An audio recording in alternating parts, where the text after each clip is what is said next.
Hello everybody. It is 2:30. Is it 2:30? Yeah, it is 2:30. It's 3 weeks since I've been here, so I've forgotten what we do. 2:31. Sorry about that.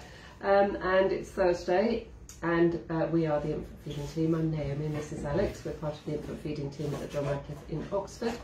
And our session, as always, is about asking the infant feeding team about questions about feeding your baby. So that doesn't matter if you're pregnant, if you're thinking about feeding, if you're not pregnant and you want to know some questions, if you've got a baby and you're having trouble feeding it with breast or bottles, and also if you're weaning. So it's from birth to beyond. So any questions, we are here. Hopefully we can answer them.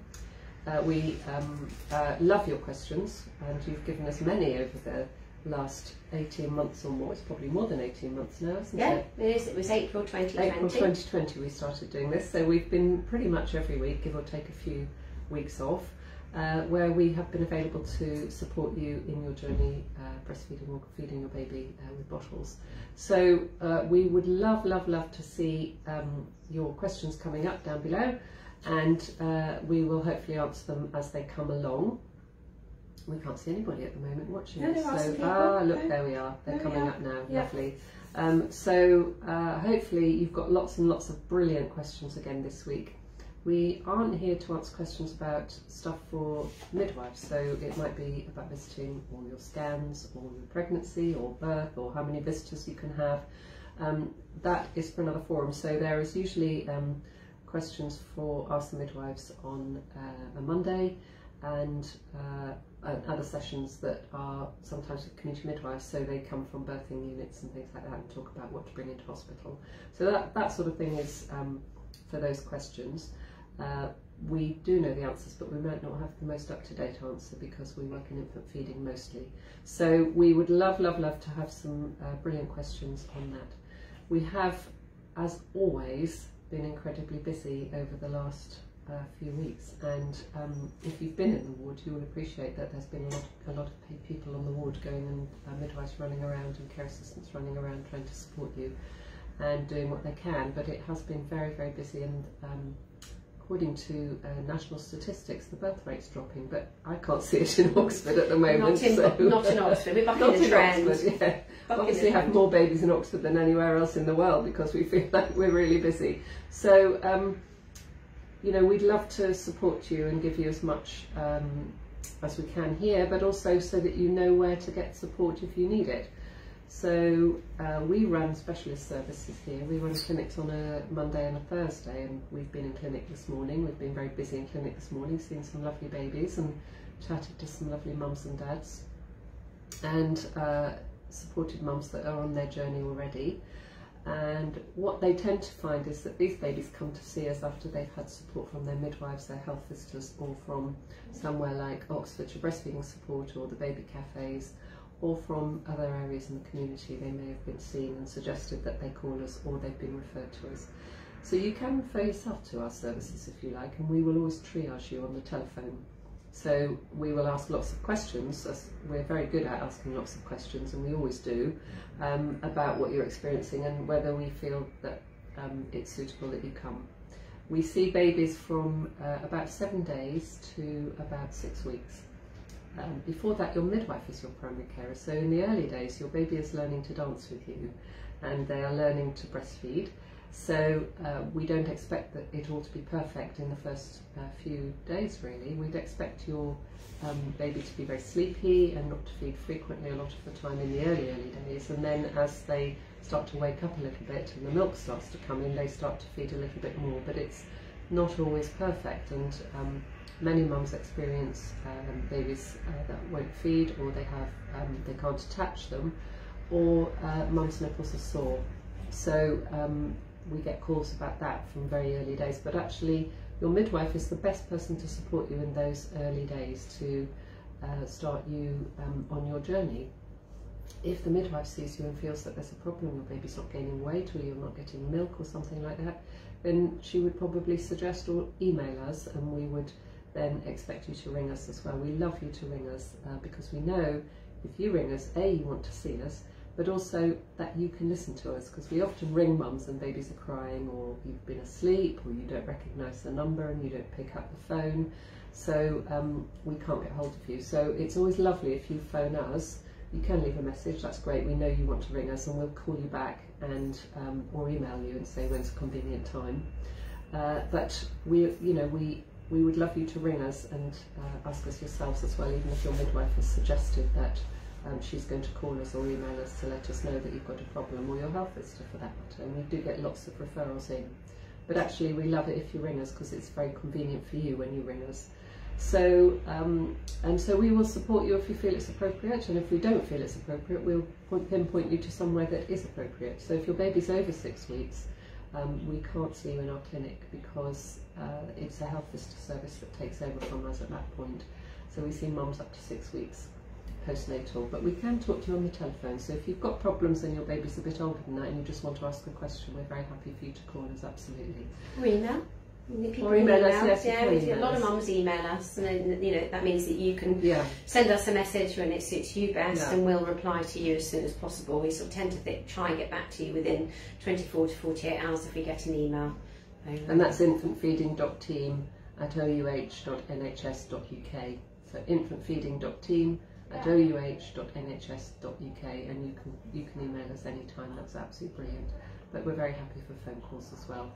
So so please, you know, don't struggle. Make sure you access services really, really early, so that you get on track, because we don't want you to fall behind with milk production, or fall behind with weight gain for your baby, that sort of thing. And that's mostly what we see, is babies not gaining weight, what we call faltering growth, and sometimes that's because they can't suckle and they can't get the milk out of the breast, and sometimes it's because there hasn't maybe been really early stimulation, or you've got a medical problem where you might not make milk. So we like to highlight things like that in pregnancy. So if you're pregnant and you've got medical problems such as hypothyroidism, or you've got polycystic ovarian syndrome, and you'll know if you've got it, or you're on medication for any of those things, it's probably a good idea to call us and have a conversation with us before you have your baby. And your midwife should also refer us. If you talk to her about it, she can refer you into our services, and we would probably ring you at around about 34, 36 weeks to have a conversation with you and put a plan in place for when you have your baby, so that you know to be really proactive. So if you know that you've got anticipating problems, or your baby is diabetic and you know you're worried, then it's really good to do things like harvesting colostrum, so collecting milk in the early days in the late pregnancy, so that you're keyed up for the early days, to prepare you for supporting your baby in the early days and into the first week, when milk production is so crucial. That links in perfectly to the first question. Ah, there you go. I must be psychic today then. So Harriet has written, I'm 38 weeks pregnant, first baby, tried to collect some colostrum the last couple of days. I unfortunately only got a few drops. Should I persevere? Absolutely. Definitely. Keep going. You don't have to get loads out just because you're pregnant. You don't always get it out.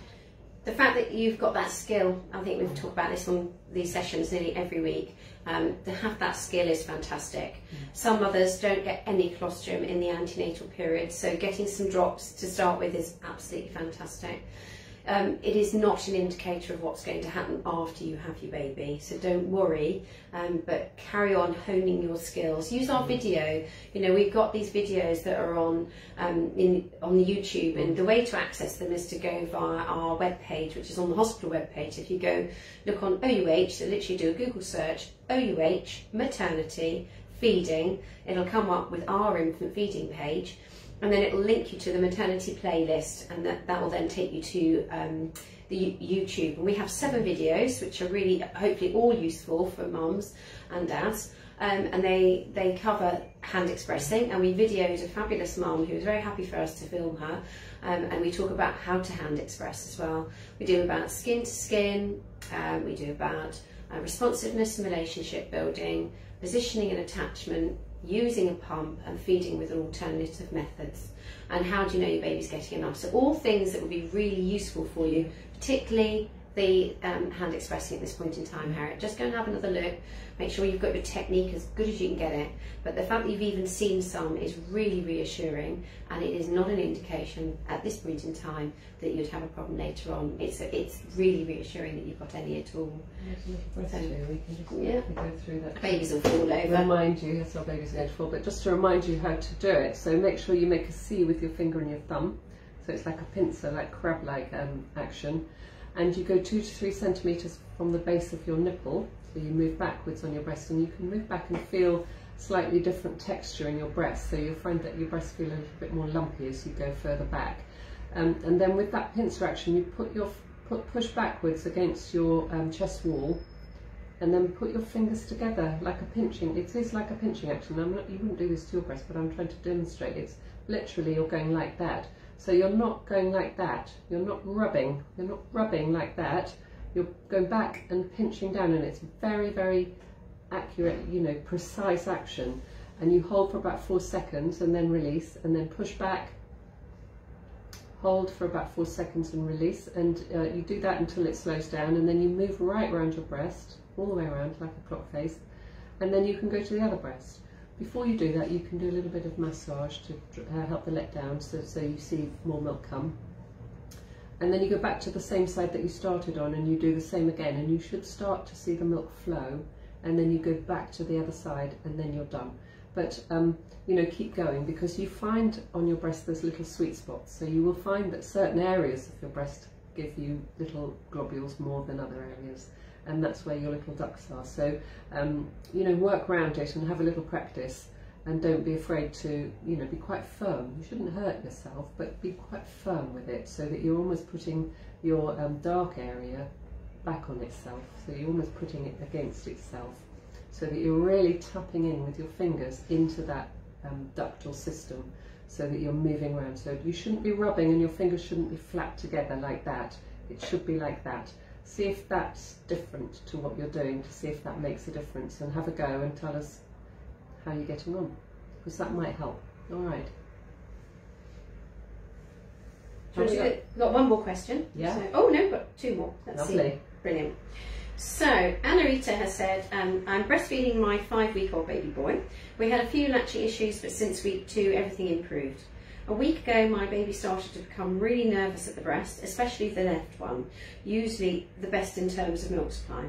He starts feeding, and after a minute or 2, he cries, becomes nervous, chokes, gulps, gets off the breast and gets frustrated, trying to latch again. What can I do? Could it be a forceful letdown? Thank you so much.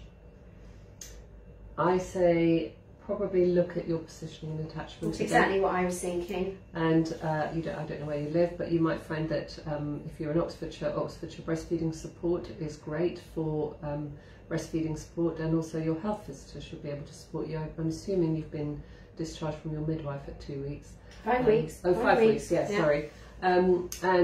So your health visitor should be supporting, but there are support groups all around the county that you can access, and Oxfordshire Breastfeeding Support do face-to-face, as does Abingdon Baby Cafe, but it's by appointment only, so you need to make an appointment to see them. Yeah. But your health visitor should be able to support you breastfeeding as well, but you need to really look at that positioning and attachment again to see if you're getting a really deep latch, because babies choke if they are not quite far enough onto the breast, so they're you know, they haven't got a really big mouthful, and the breast isn't going right to the back of the throat, and the milk sort of pools at the back of their mouth, and they splutter because it's not going down their throat, and they can't suck, swallow, breathe. So they come off because they can't breathe and do everything all at one go. So it might be that they just need to get onto the breast that little bit more deeply. So I was going to say that I think you need to remember that your baby grows. So wherever you're holding your baby, remember to start nose opposite nipple. And that's what we often find when the baby gets older, is that that's what it should look like. Where you had a small baby, the small baby was here, and then as the big baby, your baby gets bigger, you've gone from here to here. And actually what you need to do is go from here to here, if the head is here. So what you're aiming for is always starting nose opposite nipple. So the baby continues to come round you, rather than you having your baby square onto you. And the reason for that is that they have got to start nose to nipple. So if you have your baby square on and they've grown, they don't end up nose to nipple, they'll end up mouth to nipple, and then they don't get the mouthful they're looking for. So they've got to gape then, and so they put their head back, and if they're not lined up properly, they can't get their head back and their chin leading on the breast like this. So the chin is touching the breast first, the nose is free, the head is free, so you are holding the back of the neck. Alex always says, like going to the hairdresser, so that your neck is supported, like you go to the hairdresser sink, you know, and your head's not falling off when you lean backwards. So there's your head, the hairdresser sink, so the fingers come up one side and thumb up the other. Yeah. So the baby's well supported, but can still tip its head back. Head goes back, and as you see, that nipple is just literally skimming the gum ridge. So it's skimming over the baby's top gum, and the nipple runs across the roof of the mouth and goes right to the back of the throat, and the baby gets a really big scoop at the bottom underneath. So this bit of breast, which is not necessarily areola, it's breast tissue as well, although areola is breast tissue and it's part of it, but you want to get an asymmetrical latch. So you want to get a baby head going back and going up onto the breast like that, with the nipple going right to the back of the roof of the mouth, so that the milk goes straight down their throat, and then they should stop spluttering, but also they damp down the supply to the right amount so that they don't produce too much milk, because if they're on the end and coming on and off, it overstimulates you and you tend to get really vicious letdowns and much more milk production, and then that creates choking in your baby. So it's like a domino effect. If you do one thing wrong, everything else starts to go the wrong way around, and then if your baby gets a real hit on the back of their clacker and starts to splutter, they get this negative feedback, so they get really upset. So it's really important that you address your attachment, get some really good breastfeeding support, somebody watching you, and that's another vision of a baby going on the breast again, so you get a really good latch, and that you can always improve breastfeeding. There's always room for improvement. Alex always says that, and that's your baby on the breast really well. There's always room for improvement. So get somebody to watch what you're doing again, and make sure that you've got a really deep latch. The other thing to do, you can do, first self-help thing, is to get maybe your other half to film you. Yeah. So film you putting the baby on the breast, and film both sides so you can see what the difference is, because obviously one side's working, one side isn't. And the other thing to bear in mind is that our breasts are none of us have identical breasts, so what you're doing on one side needs to be slightly different to probably the other. So it's thinking about how are you bringing your baby on, have you allowed for the fact that your baby has grown, because your baby is now 5 weeks old, and I bet it's grown loads. Big amount as well. Huge, yeah. So you need to be bringing that baby round and tucking them in, and rather than having them square in front of you where they were originally. So have a go, get food for thought. You could lean back a little bit as well, just to see if that helps your baby when you're on, just to go in a little bit deeper. Sometimes that allows gravity to support them on, so you can put your baby on if you're doing across your tummy, and then just lean back a little bit, and that just sometimes allows them to get a bigger latch. And another little trick which is great is you can run your finger on their chin when they're on the breast. So you sort of put your finger, I've got a breast here, so imagine the breast is here, you sort of run your finger between the breast and your baby's chin, and then pull it down, so you get like that, and pull your baby's mouth open a tiny little bit. Just do it once, don't do it lots, because you'll get really cross if you do it more than once. Just go like that and give it quite a firm tweak, and that sometimes just opens their mouth a tiny bit more, so they get deeper latch, and that means you don't have to take your baby off. They're sucking, and while they're sucking you pull their mouth open a tiny little bit more, and that sometimes just allows them to go in a bit deeper, and you might find that supports you as well. It's quite a sneaky way of getting a wider mouth, and that might help you too. Brilliant. Okay, hopefully that's going to help Anna-Rita, but obviously if it doesn't, access lots of help from all the places we've suggested. Bryony has said, I'm 40 plus 2 weeks pregnant and have been harvesting colostrum for a few weeks, and I've managed to build up a stash. You wait till you hear what this stash is. 25 mils. That so is amazing. And we'll keep going unusual. while I wait. Don't panic anyone else if they've heard that. So Harriet, don't worry. This is not. This is a big amount. It's a well huge done. amount. Absolutely. Well done, Bryony.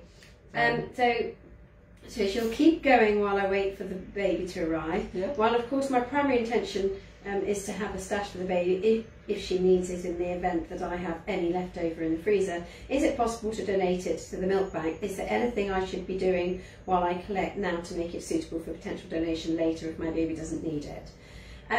Well, you could contact Amanda, and if you go on, again, I've mentioned the website. If you go onto the OUH website and put the Human Milk Bank in, Amanda's details will come up. Yeah. And you could contact her and say 25 mils is an amazing amount of colostrum. It's absolutely fabulous, and obviously there's no way we'd want it, anyone would consider you accepting this donation until after your baby's born, and it's obvious you don't need it. But if you were in that situation, all you need to do is to freeze it, and that you don't need to do anything else. I think that most of the things is if you're on medication, you can't donate milk to the milk bank in Oxford because it's for the neonatal unit. So if you're on medication, they wouldn't accept that.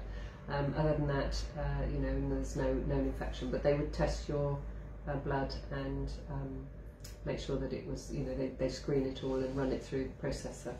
But it's such a gift. It's such a gift to give colostrum. So the only cautionary note I will make is that obviously it's fabulous and it's absolutely wonderful you've got this, but please remember your milk supply is driven by everything you do after the baby is born.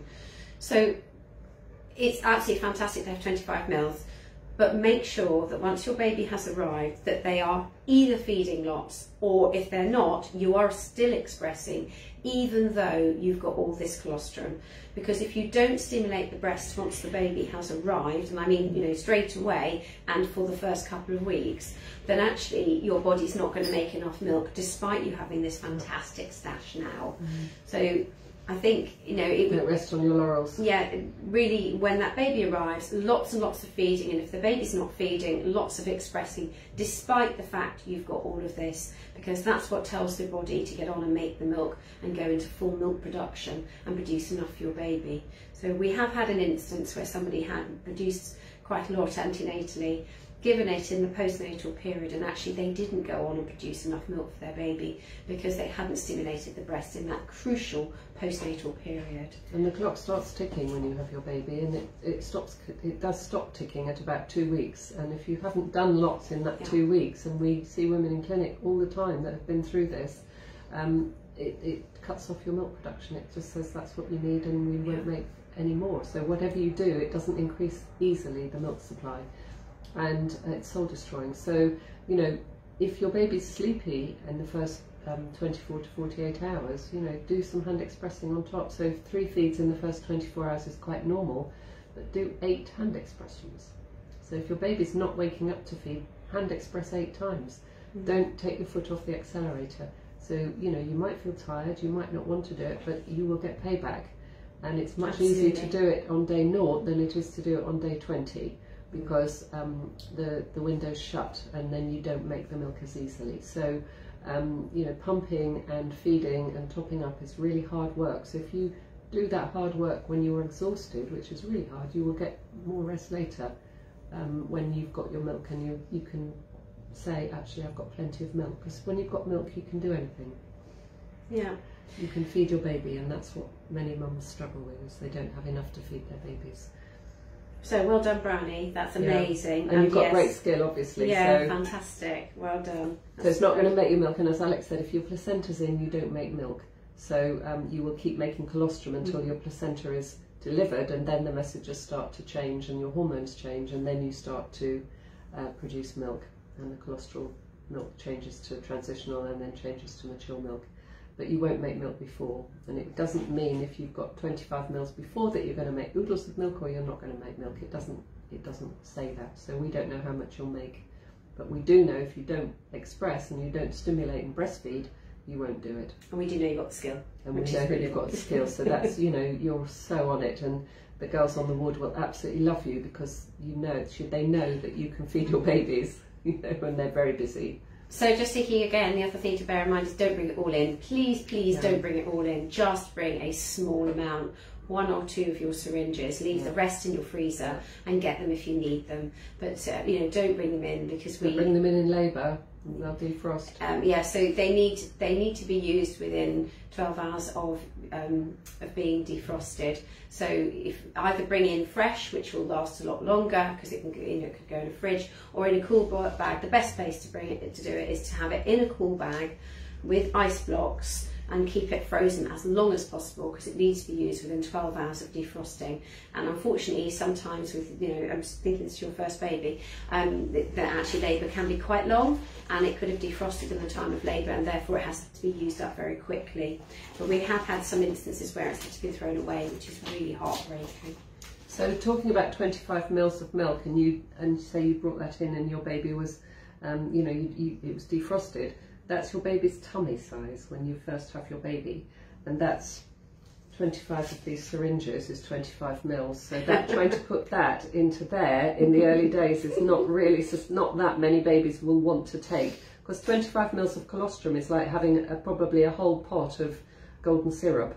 It's really sickly sweet and really strong. So if they breastfeed and get it, that's absolutely fine, but they may not take it, and they don't need that much. So it's small volumes frequently, but actually 25 of those into that, because it's defrosting, is very stressful. And it would be so sad if you had to throw it out because your baby didn't need it and it had all defrosted. But what a gift if you do end up giving it to them. Amazing, amazing. Well done. So you've got it there in the back burner, haven't you? Yeah, Brian, you're inspirational. Harriet has said thank you very much, that advice is really helpful, and so please, Harriet, I know different ends of the spectrum, it doesn't mean that it's going to have any negative effects for you and your milk production. So we assume you'll make milk until proven otherwise, so everybody we assume will make milk. Keep going, just get that skill. But stimulate, because that's the thing that guarantees you make milk nearly always. Rachel has said, with milk blebs, how do you rule out thrush as a cause? I think oversupply is more likely, but have had 3 over 2 weeks. Milk bleb with thrush, I wouldn't say they're connected necessarily. I wouldn't either. I was wouldn't just say there's thinking anything about to do with thrush normally.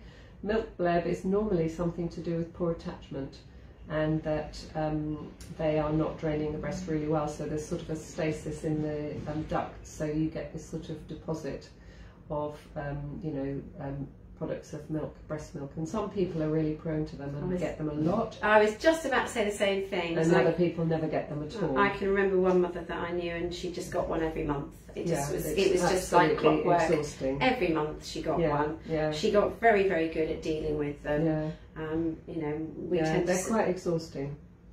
So, but I wouldn't say it's connected to thrush or anything like that. I think it's normally poor attachment and milk removal, but sometimes it's just that you are prone to them as well, and certainly as you change to different phases of your breastfeeding, the composition of the milk changes, and you get quite a lot of sort of sediment in your breast, different sediments in your breast milk, which changes the consistency, and if you've got ducts that are prone to getting that, then it settles in them and it blocks them up.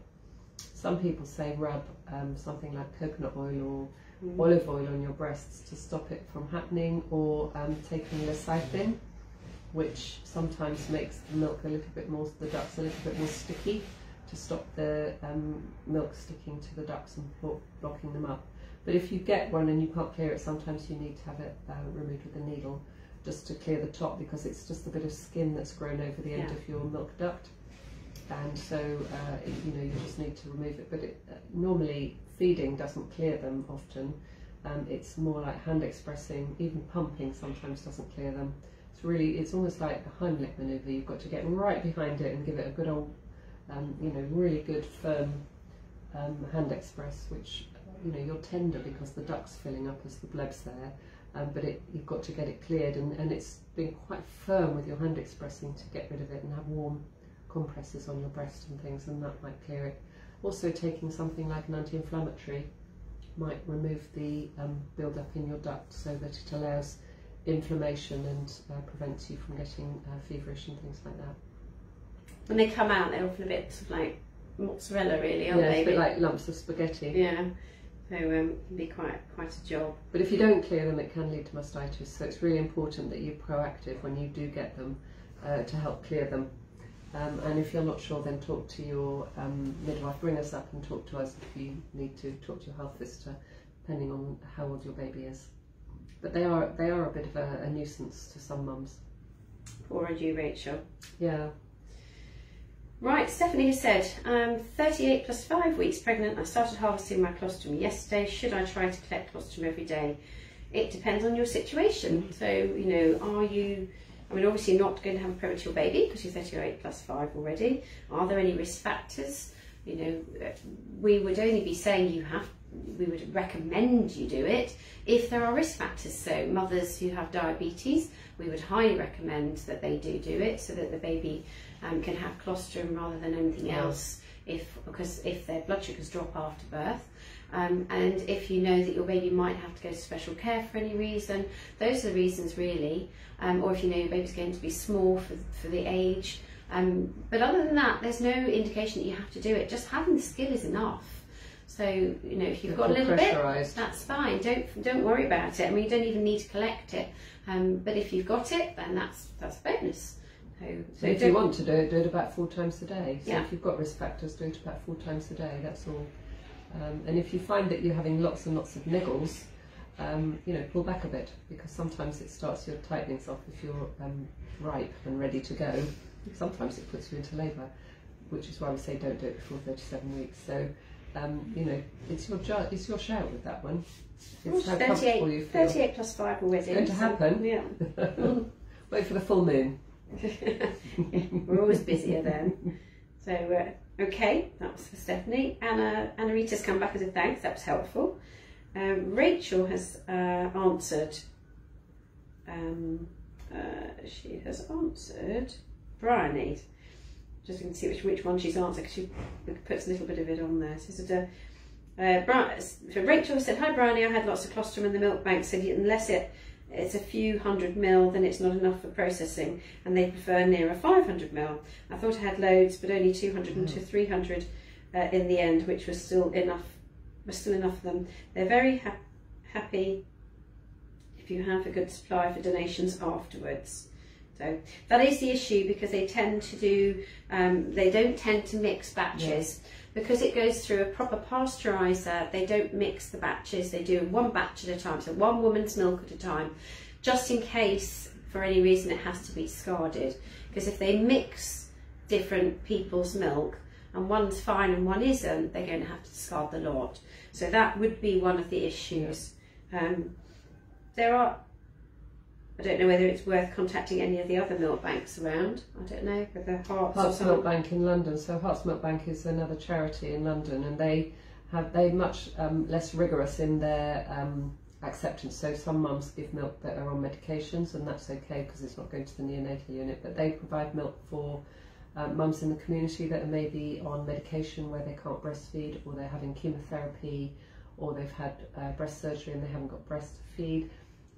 You know, lots of different reasons medically that would support mums through treatments of some kind, and it's a short term, it's not long term, so they would give you maybe a month's supply of breast milk if you needed it and you were having chemotherapy, say, and you had to throw your milk away while you were having the chemotherapy. They will offer to support you with donated breast milk from other mums. But they will accept mums that have taken medications. So some of the milk that they get has got medications in it. So they've got the same standard of processing, but they will accept different types of express milk. And to say it's Hearts as in your heart, H-E-A-R-T-S, not Hearts as in the county, because everybody thinks it's Hearts as in the county. It isn't. It's Hearts Milk Bank, which is as in your heart. So it's not related to the county.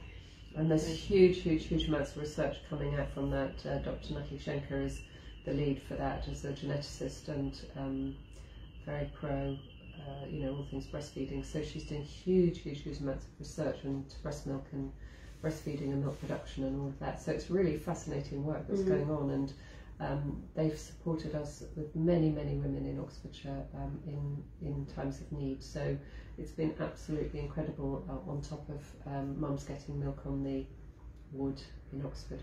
We are short at the moment actually. We've got, we're on amber, so we have red, green and amber, and when we're on green, all the mums on the postnatal ward can be supported with donated breast milk if that's what they want. And when we're on amber, we only give it to babies that are at risk, so your baby might be from a diabetic mum, or it may have medical problems, or there's a strong allergy, or your baby's very small or premature, something like that. We don't offer it to term babies while we're on AMBER. So we're quite low on milk, and it's probably the first time in about 2 years since we've been on it. So we've done very, very well over the last 2 years with everything that's happened, that we've had an unlimited supply of breast milk for the mums on the postnatal ward, and I think we are probably the only ones in the UK that offer donated breast milk routinely on the postnatal ward. So you know, we are always looking for mums to support us and to support other mothers. So if you have received donor breast milk in the past and you've got breast milk in your freezer, or you're still collecting it, it might be something that you could think about as donating, and we've talked about how to contact it, but we are short at the moment, and it's only at-risk babies that are being offered donor breast milk on the postnatal wards. They're getting it all on the neonatal unit. The reason that we're short at the moment is because it's a nationwide shortage, and we have been supplying, and I think I talked about this before when I was doing Facebook Live a couple of weeks ago, we've been supplying many of the neonatal units around us, not just our neonatal unit, but our milk bank has been supporting as far away as Poole and Basingstoke and Reading, so many of these Southampton outlying units have been using some of our milk, so which is why there's been less available for our postnatal wards for the moment, because obviously the neonatal units take precedence, because it is literally, human milk is a medicine for babies and the premature, when they're premature. So when we're on red, then only babies in the neonatal unit can have it, not even babies on the ward at all. So, and we haven't really been on red for a long, long time, have we? So we're very privileged here to have got that situation that we've been in, but at the moment we're short. So if you are considering it, make that call or make that email, because it's really, really, really, really worthwhile thing to do. It's absolutely wonderful, and it's a gift from women to women, and fabulous, absolutely lovely. It is. Right. Bryony's thanked Rachel for her comment. Emma said, hello, I'm noticing some mums are getting colostrum before the baby arrives at 39 weeks day and no signs of any yet. Should I be concerned, or just trust that it will kick in when the baby arrives? Thank you. Yes, just trust it will kick in. Yeah. Doesn't mean anything. We, as was mentioned a moment ago, we always assume that you will produce milk unless proven otherwise. Yeah. So when your baby comes, we will anticipate that you will produce milk. And there are some people who are at higher risk, which Naomi mentioned earlier, of not producing a full milk supply, but there aren't many. Most women do produce enough milk. If you're carrying a baby, the likelihood is you can feed your baby. So trust your body. Absolutely, and the more, you know, it's more about what you do in the early days than it is about whether you can make milk or not. It's more about early stimulation, which we've talked about, early skin to skin, early breastfeeds, and you know, lots and lots of just cuddling and thinking about milk production. So don't sit on your laurels, don't put your baby in a cot at the other side of the room, have it with you more than you know you think that you need it. So if you're awake and you've got your baby in your room, then have it close to you, and if your baby's in the neonatal unit, then go down and do skin to skin in between the feeds. Don't just go down for feeds. Be there and cuddle your baby skin to skin if it's well enough to be skin to skin, so that you really step up that milk production, that hormone level, you know. And all of that skin to skin and all the cuddles that you do grows your baby's brain as well. It's not just about breast milk, it grows your baby's brain. It does. Yeah. We talk about that all the time. It's a bit like feeding it, you know, it's like watering. So if you're stressed and you're not, you know, cuddling your babies, or you're finding it hard to make milk, think about how you're feeling, and you know, do some baby sniffing and some baby cuddling, because it does let the milk come. And oxytocin is a very shy hormone. It doesn't work if you're being observed or you're stressed about anything, and you can't make it work. And I remember many times being really stressed and trying to feed my baby, and I used to have to count until the letdown came. And you know when the letdown comes, because your baby starts to suckle, but when you're stressed and you're trying to feed a crying baby, it doesn't happen on tap sometimes. So you have to work with it, and the hormone is shy. So you know, make yourself every opportunity to have loads of hormones flying through your body, so that you can feed your baby and feed your baby's brain, which is really important. Right, Bryony's come back, so thanks so much, that's really helpful. We'll make sure not to use it as a shortcut once the baby arrives, and at least I'll have had the practice, indeed. And that's what it's about, it's a skill, you know, when you've got that skill, you don't unlearn it, and you'll have milk then, you can produce it. Becky said, I'm 36 plus 2, but can't for the life of me work out how to get colostrum coming on demand. It'll very happily come overnight while I'm asleep, so it's there. Blob on your nose. Yeah, Any advice on how to get in the zone and actually collect? Use a pump, hand express. Well, I don't know if you watched it at the beginning, but I did do a hand expressing session, so it might be worth when this session's finished to go back to that session and watch me do it, because I only did it about 15 minutes ago. So I showed you how to do hand expressing, and there's also, Alex talked about at the beginning also about the videos that we've got on our Women's Centre website, the JR website. If you do JR infant feeding, it'll come up, and then you can go into resources and you'll see hand expressing video there, and you can watch a mum doing some hand expressing as well as us do. I'm giggling about the tail end of what you wrote. So any advice on how to get in the zone and actually collect? Use a pump, hand express, this is all questions. Run a bath and pop some Enya on Spotify. I'm giggling because I had my first baby in '94 and I did NCT breastfeeding classes, or NCT antenatal classes, and that's why I'm sitting here, because if I hadn't done that I wouldn't have become a midwife. Anyway, and it was constantly Enya, and that's just making me laugh that you've put Enya on there, because all my initial thinking about when I first had my eldest baby, Enya is the soundtrack to those early weeks, because I remember playing it loads. So think about all the things that make you feel happy and things that produce oxytocin. If you hate Enya, don't play it. If you like rock, play rock. Lots of cuddles and kissing. Yeah. And things that make you happy and relax, because it is such a shy hormone that if you're stressed it doesn't work. So but don't worry if you can't do it. I'm looking, because you haven't had your baby yet, so not a pump at this stage. Use your hand, massage, anything, and it can be simple, just gentle massage on the breast. It can be anything. Some women like a comb going down over it, so it's getting that hormone going. Use electric toothbrushes, don't they? The back of an electric toothbrush, and that sometimes does it. Be somewhere warm. You were saying about being in the zone. Somewhere warm that you're not going to be overlooked. Play music you like, whether that's Enya or AC/DC, doesn't matter. Whatever your preference, opera, whatever. Just play what you like. Put your favourite box set on, anything like that. Something that puts you in a good place. If having a bath works for you, then that's a really good thing too. If it's a shower, then do that. But it's just getting yourself in a good frame of mind. But if it's coming at night and it's not happening in the day, it's coming anyway, and it's happening, which is brilliant. So I always say the hormones that put babies in get things out. So that includes colostrum. So think of those hormones that put the babies in and what happens, and then relax, because it is a very shy hormone, but oxytocin is very powerful. So once you sort of relax a bit, you find that it works. But a lot of it is targeting the right areas and doing the right things. I'm going to be the cautionary tale again though, but you are only 36 plus 2. So I'm going to say hang off, don't do any more until you're 37, because we don't really want you to have your baby early. The earlier your baby is, the more likely your baby is to need to go to the neonatal unit. So we want you to keep your baby with you. So I would hang off and only start at 37 weeks. So just chill for another few days and then start doing it. Get some syringes from your midwife when you see her. If you haven't seen her this week yet, then collect some syringes, or ring and ask if they can drop some, leave some in the surgery for you if that's where you see her. And remember, we've said it a number of times, it doesn't matter if you don't get any. It really, really does not matter.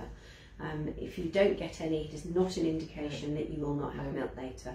None of us did antenatal colostrum harvesting. Nobody talked about it then. I had no idea about it. And managed to feed our babies. So don't feel that's something you have to do. It is not obligatory. Having the skill to hand express is very useful, but you don't need to collect unless there's a particular reason. Right, moving on. Rachel says, thank you. I'm fairly certain it was started by poor milk removal as we went away, and his feeding was not great on one side during the travel. That's the Blebs lady. Yeah, that could be it. And that's also things like mastitis. If you just sleep a few hours longer than you normally do, or you drop a feed and give a bottle, That's all it takes to develop mastitis. Sometimes, you know, it's one of those things, and some breasts are really sensitive to it, and others they don't notice so much. But the breasts are so sensitive to change, and if your bra's a bit tight, you know, if it's not fitting you well, if you've got wired bras and you don't, you know, wear that often, it might be a bit tight. So look at the whole picture and just see what happened. Did you feed on one side twice by mistake? Because that often, you don't often get away with that because you feel so much fuller on one side than the other in the early days, but they are so sensitive to change. So if you do something like that, that's what happens exactly. Okay, right, moving on to Tina. She says, hello, feeding my 3-week-old seems to be going well, good weight gain, plenty of nappies, etc. However, I wanted to know if it's normal or not that the baby tells me he's had enough by getting a bit upset and growling rather than coming off happily. Okay, sometimes he comes off with a happy milk drunk. Look, but most of the time he seems to be letting me know he's done by grumpiness and refusing to relatch.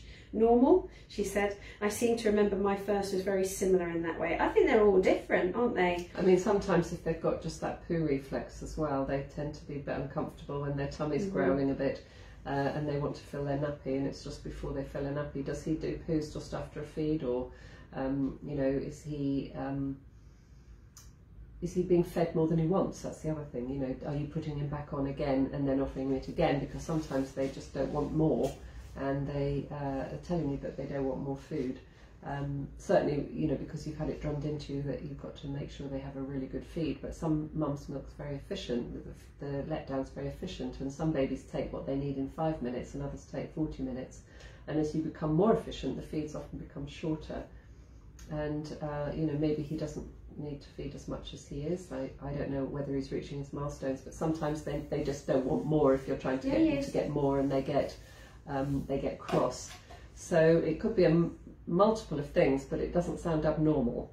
She says, good weight gain, plenty of nappies. Yeah, so it might be that he just doesn't want more milk and he's getting it. He's just being a bit grumpy about it. Yeah, but it could be just that his poo reflex is there. You need a bit of gratitude, don't you? You need them to say, thank you, Mum, that was lovely, and come off looking really sleepy. Yeah, but you know, when they're 25, do they say that? No. Yes, that doesn't happen. You'd like to think it happened when they were babies, so I totally get it, Tina. But maybe that's just your baby. So, I hope it's all right, but you know, we are laughing, but you know, it could be that he just doesn't want any more. Yeah.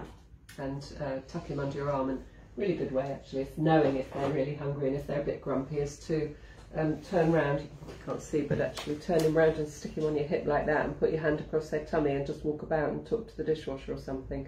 And that sometimes just rests, you know, putting your arm across their tummy a little bit like that and holding them on your hip like that. They sort of bend over a bit, but you know, that really often tells you whether they're hungry or whether they just want to burp or whatever, and fill their pants, and they often go to sleep then. But that's a really good way, particularly at night when they're unsettled. This is a midwife's hold. We used to have one on each under each arm. Walk around the wards with babies that were crying, and we'd walk around the ward like this, settling babies. We don't do that anymore because we don't take babies from mummies anymore. But when I first started being a midwife, that's what we did, and we frequently walk about with our babies like this. So it's a really helpful way of feeding. You can, you know, hold your baby on your hip and walk about very happily, and it often settles them if they are a bit grumpy. Try it. Feedback. Yeah, we'll hear from you. See what happens. Yeah. Well, it sounds like you're doing a fab job, Tina, even if your baby's not quite as appreciative of his life. Probably going to be a noisy little person when he grows up as well. I always think it's interesting to see how those personalities start to come out already. Yeah. You know, even when they're tiny. Stephanie's come back and said thank you for the advice. Christina said, I found it hard to breastfeed my firstborn. He wouldn't latch on at all. I really want to breastfeed with my son who's due on the 2nd of January, and I'm worried he won't latch on either. Any advice? Well, he's going to be a new baby, so it's a completely new situation. You know, we talk about new dance partners, so it may not have worked with your first, but you know, let's really hope it works with the second. No reason why not. So get help as early as possible. Lots of antenatal harvesting, so you've got the skill to do the hand expression if you didn't do much last time, so that you're on it and you've got that skill, so that you've got food to give him, which stops you being stressed about him not getting food. and it also protects your milk supply, so that you can learn to feed him and protect your milk supply. So when he is a little bit better, or you're a bit more feeling a bit more confident with it, when he goes to the breast, he gets milk. But also, you know, get help early. I was going to say, I think the single biggest thing that you can do that makes a huge difference is uninterrupted skin-to-skin contact at birth. Yeah. So I'm not sure what happened first time around, but that time when the baby is first born and put on your abdomen and is left there, not moved, not taken away to be weighed, not taken away to have vitamin K or OBS, you know, everything bar the weight can be done on you, not cuddles for anybody else or dressed, but stays with you until they have gone through their 9 stages, and I talked about this last time I was on, the 9 stages that they go through, which is every baby the world over goes through, until they feed and then fall asleep. So that feed in the first hour and a bit after birth is a priming feed. That's when they learn that this is my mum, these are what her breasts are like, and this is what I've got to do. And a baby that has had that first feed, even if they have a few problems later, will go back to the breast because they know what to do. It's an instinctive priming feed, teaching the baby all about what to do. So I think the first thing I would say is get on the top of your birth plan uninterrupted skin-to-skin contact. Now, should you be unlucky enough to end up having a forceps birth or an emergency section or anything like that, you just get that skin-to-skin as quickly as possible afterwards. Yeah, when you can. Yeah, and then again, keep your baby with you, skin-to-skin. That's you with nothing on top, and your baby with just a nappy, and we can put nice warm towels or blankets over you to keep you both warm, but leave your baby there. If you watch Global Health Media videos, if you do a search for Global Health Media videos, there are some beautiful videos. Now, we've talked about them on here lots.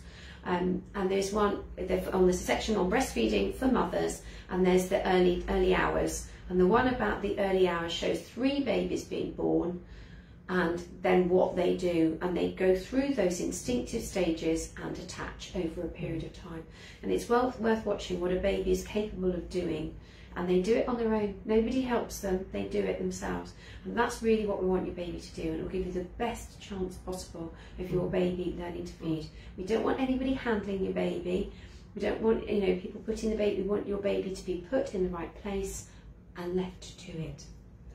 So that would be my first big thing, top of your because you never get that time back. Once it's gone, it's gone. You haven't got that hour again. It's called the golden hour. Yeah.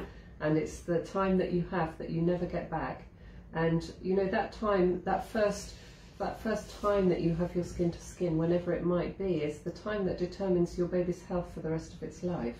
So it determines, you know, blood pressure, it determines obesity, it determines blood sugars, it determines heart health, the microbiome, so your baby's gut health, you know, everything about what you're going to be as an adult is determined by that first skin to skin. So it's, you know, it's quite profound. So as soon as you can do it, because it really does make a difference to the rest of your life. And you know, that's really important, because that, you know, we're seeing so many people with so many health problems so young, that if you know, start that priming of the florid bacteria on your skin to your baby, and you give the colostrum to your baby, which has got nature's first vaccines, and if you've had your COVID vaccine, your baby will get COVID antibodies from your colostrum as well, and your breast milk. You know, you're protecting your baby for life with all of those things, and balancing your baby's blood sugar levels. They learn to balance their eating properly. You know, it protects them against high cholesterol, cardiac disease. Got some builders around. So, you know, don't underestimate that first time that you do with skin to skin. So within the first hour if you can, but if you can't, then do it within the first time, you know, in the birthday, and just keep doing it. And don't forget that you keep doing it. You don't have to stop doing it once you've had your baby. So, you know, they love being skin to skin. That's where they want to be. They want to be there. You've got a fractious baby, you're struggling with your milk supply, you know, your baby, You've got a poorly baby that's older, it calms the temperature down, it cools them down, it warms them up if they're cold. It's fantastic. You know, we all like skin to skin. That's why everyone comes back pregnant, isn't it?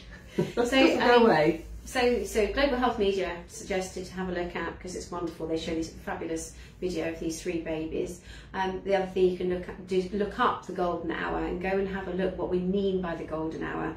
I mean, it is, and anyone out there who hasn't had your baby yet, it's really worthwhile being aware of how important that first skin to skin is. All skin to skin is important, but that first hour is utterly irreplaceable. You will, as Naomi says, you will not get it back, and it makes such a big difference. To everything. And actually you can Google the first 1,000 days, which is also a very interesting website, and that talks about all of those things, and you know, giving breast milk to your babies and weaning your baby in the early days, in the first year. You know, the first 1,000 days is really tells you an awful lot about baby development and brain growth and feeding babies and skin to skin. And just thinking about that initial skin to skin, then this isn't just for breastfed babies, this is for babies that have been formula fed too. So if you are thinking of formula feeding your baby, then actually doing that first feed in skin to skin is really important as well. As Naomi said, there are lots and lots of reasons to do skin to skin, and it isn't just the food. So putting a baby skin to skin for a first formula feed is also really important. If that's a maternal choice at birth is to formula feed, that should be skin to skin as well. We should be facilitating that. Yeah, it's for everybody. It's not just for breastfeeding, it's for everybody that has a baby. Right, we've got a fair few to get through, so I'm going to move on. Lovely. Great questions today. Yeah. We've had a real colostrum theme again, haven't we? It's brilliant. So that was Christina. Good luck. So maybe, but for all the right reasons, I hope we don't see you in January, because it just goes brilliantly. Leanne has said, I received my donation kit a couple of weeks ago. I'm slowly filling the bottles. Leanne, that is amazing. Well done. We met Leanne in the beginning. So that is a real achievement. You're giving back. Yeah, well done. Lovely. Thanks. And it's lovely to see that lots of people have put thumbs up for you for that one. Yeah, lovely, lovely. Emma has said thank you. And what else have we got going on? It's not playing ball today. Becky has said, thank you so much. I came in late, but we'll go back and watch the beginning. I didn't know about waiting until 37 weeks, so I'll hold off for a week or so. Thanks. Yeah, do. Just be reassured that your leaking colostrum is normal and lovely. Yeah. So don't worry. Regardless of how much you get. Yeah. Felicity said, I just wanted to thank you all for your support with feeding, especially when I was in hospital. My son was born at 35 weeks and couldn't latch. The team promised me he would latch, and he is now feeding no problem. We had lots of rehearsals before he managed. He gets quite excited sometimes and pinches, but is happy to be corrected. For the first 4 weeks, I had to express and bottle feed, and the pump recommended has been brilliant. I continue to express some milk for my husband to support with feeds. My son has grown from 4 pounds 8 ounces to over 7 pounds at 6 weeks. I couldn't have managed without the support and reassurance needed. Well done, Felicity. That's absolutely brilliant. I can reassurance for lots of months. I remember talking to you. So that is absolutely brilliant. Because you were in for ages, you poor love, because it's jaundice that kept bouncing back. There were two of you opposite beds in the same bay. So well done, Felicity. That's really good news. So lovely to hear. Becky's responding to about the 3-week-old. Remember this for the first time they offered to cook Christmas dinner, and act the same way at the end of the meal. That'll be my plan. Revenge. That's about the baby being a bit grumpy. So, good one. Tina has said, thank you ladies. Yes, I wonder if it is a resultant nappy related grumpiness. Okay. They just make such a lot of noise. They do, they're drama queens. Totally, and it's just, they just want to fill their pants, but they just let the whole world know that it's the worst experience in the world, isn't it? Well, they've never experienced anything before. There's that man, they scream for hunger because they've no idea that they will get fed. We're not going to leave them. So anyway, Christine said, thank you ladies. My first was induced early and we didn't really have much skin to skin time, so I'll be sure to get that time this time around. And I'll certainly put that on the very top of my birth plan. Lovely. Thank you, well done. Tanique has said, hello there, my little boy is 6 weeks old. He got weighed today. His birth weight was 9 pounds 2 ounces. He's now 11 pounds 5 ounces, gaining weight well. He normally feeds from both breasts for about 20 minutes each side. The past few days he's been feeding from one. I have to add the rest in now. From one breast for about 10 minutes, falling straight to sleep. I've been winding him after and putting him back to the breast, switching sides, but he doesn't seem to want it. He does show me all the signs he's full and doesn't show signs of hunger until 3 to 4 hours after that feed. Why is this? Is he getting plenty of milk? Well, what's happening with your nappies? Because that's the first thing you're going to see. If he's getting less, the nappies will drop off. If the nappies are not dropping off, then the likelihood is... But they don't always poo every time at 6 weeks, do they? They don't. So he might not poo every day. That might have stopped a little bit. But it's being aware that the 6 heavy wet nappies, which he should still be doing, and that when he does poo, he does a good amount. So being aware of that. But the likelihood is that it's going well. And is his weight getting good? Yeah. You know, get him weighed and just make sure you said he's 11 pounds now. So, yeah. I mean, you know, it takes 6 weeks to establish your milk supply and to establish breastfeeding, and that's perhaps what you've done. Yeah. And all the hard work you've done is now saying 10 minutes on one breast is all I want. Thanks very much, Mum. And as long as he's reaching those milestones, that's a win-win situation. Well done. Yeah. Lovely, lovely. Because it goes very quickly, that 6 weeks, doesn't it? And not when you're in the middle of it. No. That feels like a lifetime. Becky has said, is there any benefit for the baby, for dad or birth partner to have skin to skin after mum, birthing partner, has had their golden hour and the first feed? Obviously it's nice for the partner or for bonding, but does it do anything for the baby? Well, it will still help regulate heart rate, temperature and breathing. It will still have that impact because that's that skin to skin contact. So yes, it does have a benefit. Skin to skin with any person is going to be beneficial, but particularly obviously with the mother, but partner, yes, as well. Absolutely. But also he gets, you know, your baby gets your dad's bacteria as well, so you're transferring the skin flora for your family, and that's going to you know, secure an even better immune system. So yes, the first skin to skin should always be with mum, and the first breastfeed should always be with mum, and then skin to skin sharing is absolutely fine between both, you know, both parents. So you will always benefit giving it in that family, you know, and that's family life, you know, that's shared care, and you're doing huge amounts and supporting, and that baby will recognise your heartbeat and your breathing and your smell and all of those things too. And they'll know your partner's voice already. Yeah, you know, that's the wonderful, they know the voice, that's so important. In pregnancy. So, and that will be reassuring.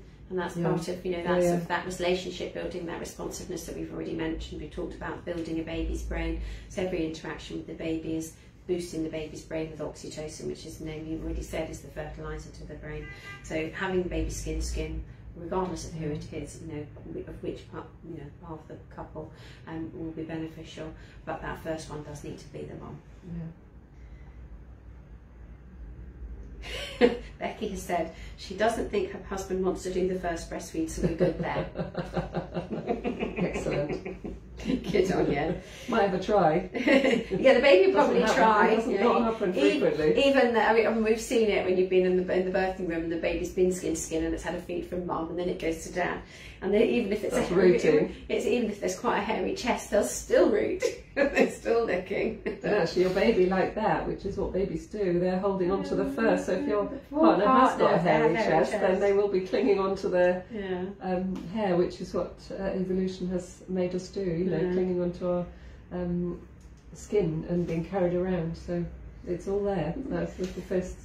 Becky's come back with a smiley face and a thank you. Oh, Tanique's just come back. She's snuck in here because I was about to say we'd finished. Tanique said yes, full yellow nappies, some days 2 to 3 of them, some days none, lots of wet nappies and lots of wee on me. Oh, you poor darling.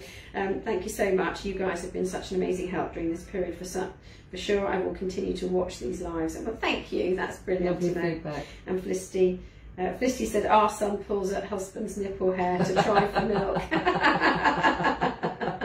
She doesn't like that. That's a bit sore.